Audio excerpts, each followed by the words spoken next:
welcome to this episode of Drunk Bible Study Bonus Edition for episode 170, also known as episode 2 of Ezekiel, which did not disappoint to keep the energy going, keep the visions going, keep the wacky imagery going. Just keep that trip on tripping. Yeah, trips be tripping, as we say. Continue the trip. Yeah.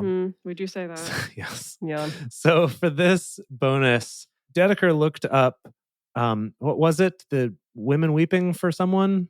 Tammuz? Weeping for Tammuz. Okay, yes. so we're going to get to that. And then Emily, what did you look up? The image of jealousy Oh, yes. in Ezekiel chapter 8. AKA Beyonce. Love that. Well, we're going to talk about that. And I looked into this whole thing about putting the branch to their nose or putting the twig to their nose. So I'll start us out here. Okay, so we went in and the series of abominations, two of which we were like, huh?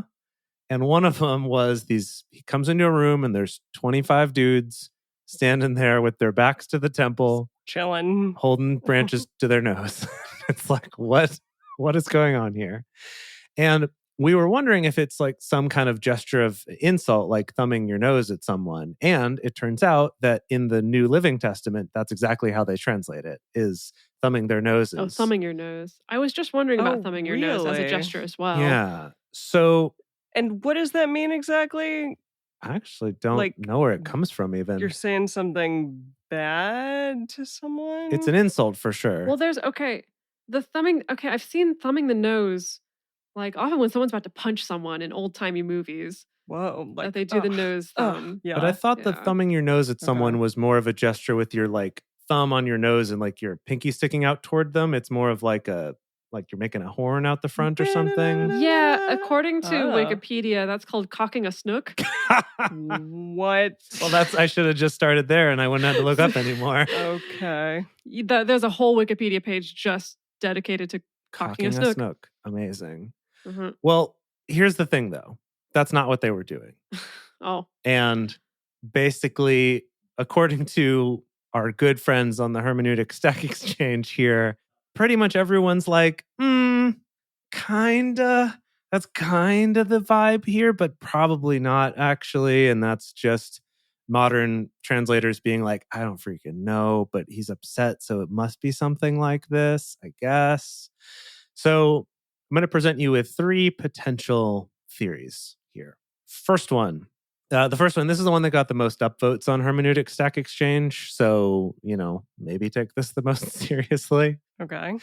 Anyway, so what this is that this supposedly comes from Acadia, which was a neighboring empire, actually from like much longer before this, like an older empire that had been around for a long time. But it was Akkadian expression of a gesture of humility that is to come before a deity with a petition, and you have your hands are positioned in front of your nose and mouth, and sometimes they have a short cylindrical object in their hand that, according to some texts, was maybe a twig or a branch from a tree or something like that. I don't quite understand the pose. I can't quite picture it. Maybe we could find some examples of this if we kept searching. But basically saying that it's the fact that they were facing away from the temple and toward the sun, I guess, while doing this gesture of humility was more just that they're worshiping someone else. Okay. So that's one option, is that this whole thing of, I guess one thing is that they're worshiping someone else. The other is that they might be worshiping Yahweh, but doing it with a tradition from a different religion. Weird. Oh, gosh. We can't have that. And we hate that. Why would you be doing that? Yeah. Unless we've officially co-opted their practices, we can't have them doing that. Yeah. No, cannot. Okay. So next option. This one I thought was a little bit weird. That this is saying that it may be a metaphor for putting the branch to God's nostrils, and that it is like a branch on fire and you're kindling God's anger. Now, okay, so like you have a lit match and you're just shoving it into his nose, and he hates that, like many people because would. Apparently in some translations, it's that they were putting the stick to my nose instead of putting the stick to their own nose. Yeah, I thought that was in our translation, was that they have the stick to my nose. Yeah, so it varies. In some translations, it's to their own noses, and some it's to whoever's speaking, which again, though, I don't think makes sense with this, because this is saying putting that to Yahweh's nose, but it was Ezekiel who was telling us about his vision. So that just feels weird. This got a couple upvotes. They gave some examples of other places where similar wording was used, like with Potiphar's nostrils being kindled when he was angry at Joseph for maybe, Like having tried to have sex with his wife or something like that.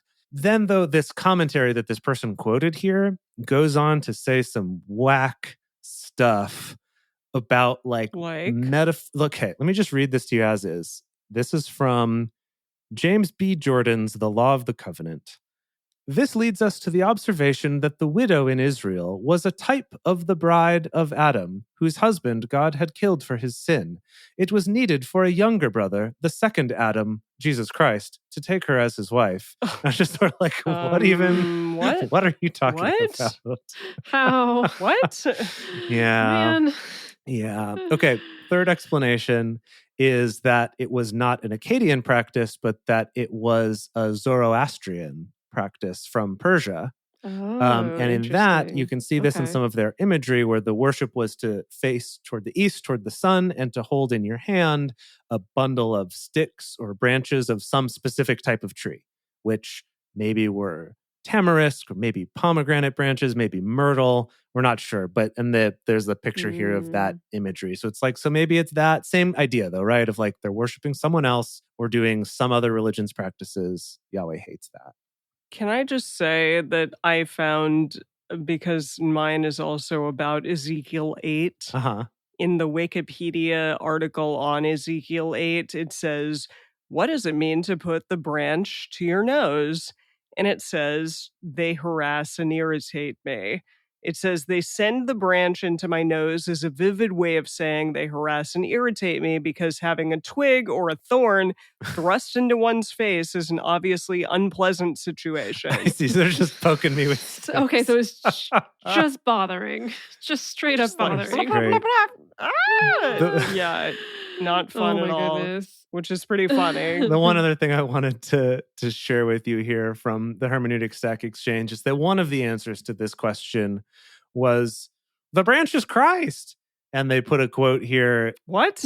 And oh no. The branch is Christ. Okay. And this one got the most downvotes of any answer to the question. So it's at a -4 score here. So just smelling Christ, like putting it in my nose so that I can smell it real deep. Because they were trying to go with this whole thing of like, right, it's like out of Jesse's rod that came the buds, and Jesse's line the crown, right, guys? Right? No. And that's what I got. No, sorry. No. Wow. Okay, well, let's continue on with Ezekiel 8. So there was this image of jealousy and this question of who the heck was this? And on Hermeneutic Stack Exchange, they said that the top answer, the majority view, is that the image of jealousy is Asherah. Yes. Asherah. Yes. Yes. Yeah, called it. Yes, which we called. However, I mean, Eugene kind of called it for us by calling her the sex goddess, but Yeah, yes, by saying sex goddess, yeah. But there's a lot of other commentary out there on who this could be, because another person was like, oh, well, it couldn't have been Asherah because Yahweh wasn't jealous of her. And I'm like, we beg to differ, but okay. He's very clearly jealous of her. Come on. Exactly. But a lot of people say that it's just essentially anyone that might be worshipped by other people, that it's Baal. A lot of people say that it's Baal. A lot of people say, well, it's just kind of a metaphor, blah, blah, blah. But it's really interesting. And it just got me thinking about, commentary on the Bible in general, and how many different people are thinking different things at the same time about one text that is written. Oh, yeah. Yeah. Oh, yeah. And just, that's common. Yeah, exactly. The discrepancies between that, and that it's really like up to interpretation from the individual, and that saying, something is absolute in any way, shape, or form is really just not really true, because this is up to like a person's individual interpretation. And even the freaking like different versions of the Bible maybe saying different things, because Eugene kind of editorialized and put in the sex goddess, but it's not necessarily in other versions that it's written in that way. Yes. And so you may not have known that it's Asherah. You may think it's Baal, or you may just be like, no, God isn't jealous. It's a metaphor. I don't know. So I'm sorry. It just got me really thinking about that. And I don't know if you two have commentary on that, but. No, I think this is great. This is such a wonderful evolution in your, critical thinking about the Bible. Yeah. Because, I do think that's a fundamental flaw, right? Mm-hmm. Is there's so many different ways to interpret it. And there are some people in that camp of keeping it open to interpretation and kind of accepting the mystery of like, maybe there are some things here that we don't understand and will not understand. I think there's actually a lot more of that on the Jewish side of things, the contemporary Jewish side of things, of kind of just being okay with the mystery of some of these things. Right. Yeah. Versus certain Christian circles that are very fundamentalist and absolute. And no, this is infallible. This is exactly what it says. And we have to take it at its word. It's airtight. But yeah, I mean, you as an individual, like a person just brings so much of whatever it is that they were born into. And you and Jace, like Dedeker, have so much more knowledge around this kind of thing and the Bible, and like bringing forth everything that you've learned from your childhood and from your upbringing about this, whereas I have no idea. And so I can only read about it and bring my own interpretation, but I don't have years and years of interpretation to back that up. So I don't know. It's a very personal thing. And to say that one explanation is absolute, it just seems completely incorrect, because it's a very I think the reading of all of this is very personal. Oh yeah.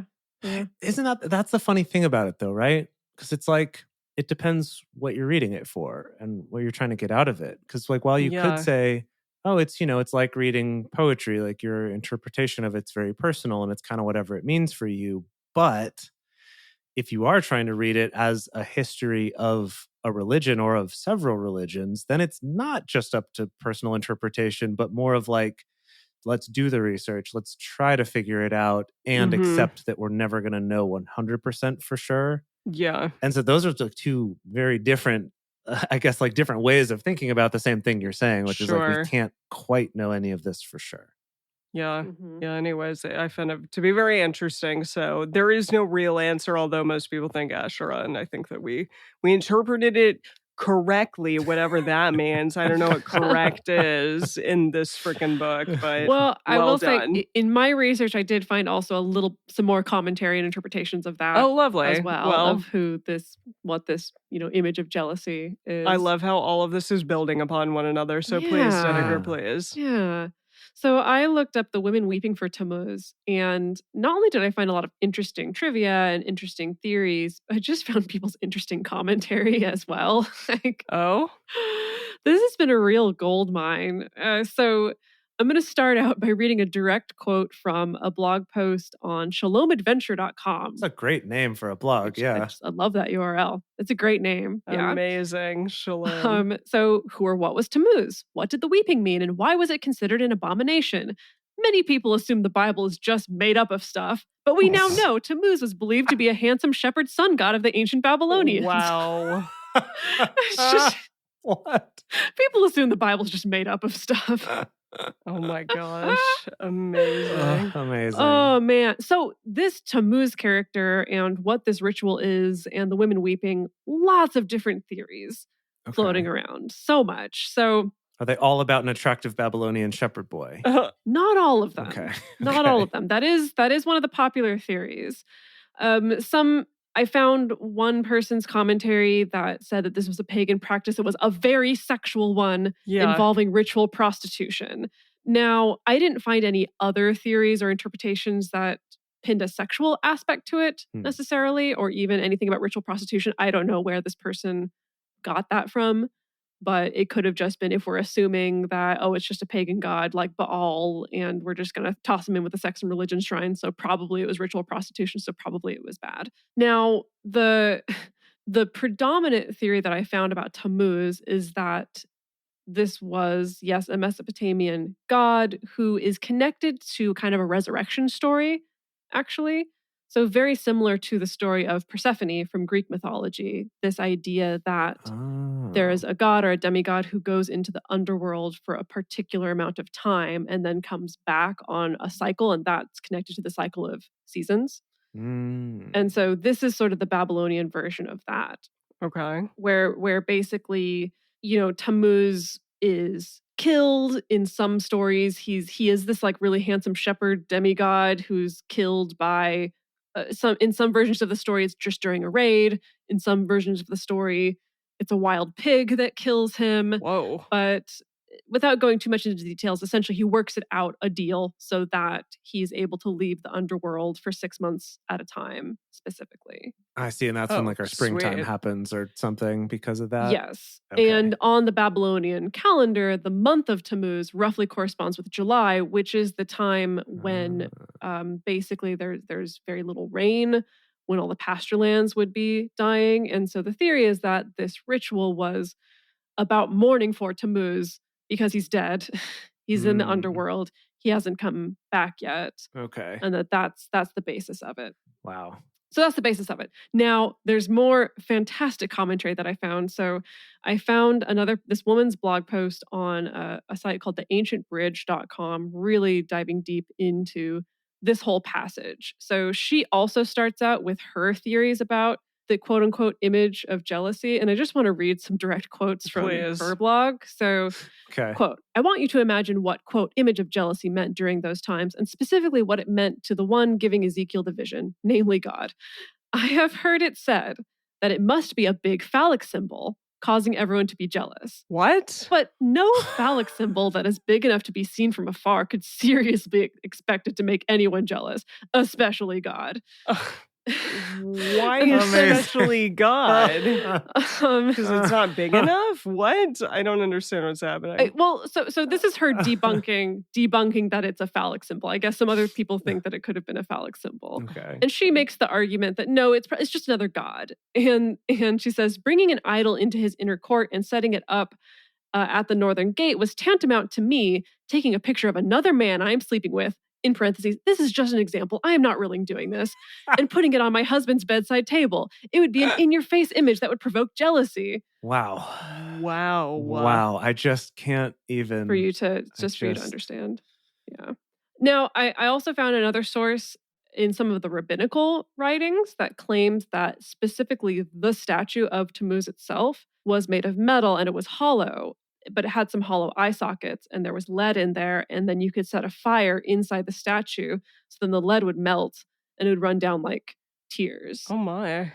And that was part of his whole thing. Okay. Was crying. Wow, that's some really cool special effects that they had going on there. It is pretty cool. I read that Technosis book that I read a couple of years ago was very much about this very ancient melding of technology and the divine, which involves, there were temples in Greece and in Rome where using waterworks, they essentially got statues to animate and move. And that was part of the whole spectacle of worshiping at that temple was this kind of allegedly divinely, this kind of ancient animatronics.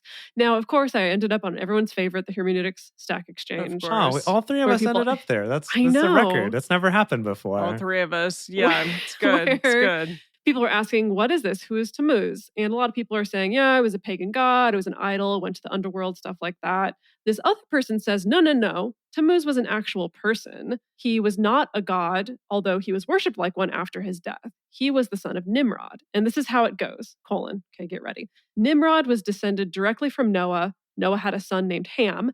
Ham had a son named Cush. Cush married a woman named Semiramis, and they had a son also named Nimrod. When Cush died, Nimrod married his mother, Semiramis, and then when Nimrod died, Semiramis was pregnant. When she had the baby, she named him Tammuz. And Semiramis believed that Tammuz was Nimrod reincarnated. Okay. Allegedly. Wow. The original Nimrod, not Nimrod the second. Yes. And now this last comment on this particular Hermeneutics Stack Exchange thread. I would not refer to what was told about this god as a myth.